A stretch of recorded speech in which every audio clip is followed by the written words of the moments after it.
I feel మేధావులు కూర్చొని సుప్రీంకోర్టుతో సహా అందరూ కూర్చొని, ఇది అంత దేశానికి సంబంధించిన విషయం కాబట్టి అందరూ కూర్చొని ఓ నిర్ణయానికి వస్తే దేశ ప్రజలు హర్షిస్తారన్నది నా అభిప్రాయం.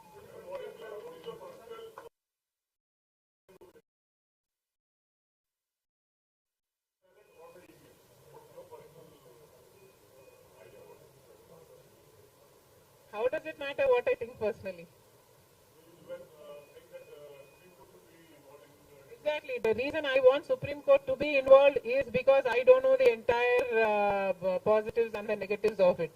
So there should be intellectuals, there should be the best of the judicial sitting and discussing over it and see the pros and the cons of it and then come to a decision is what I think. Because as of now, I do not have the entire information of the whole topic.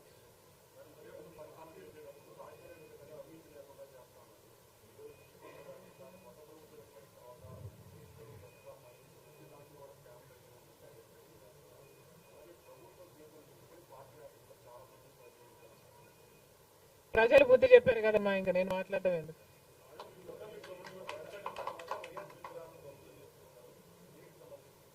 ఇది చాలా దారుణం.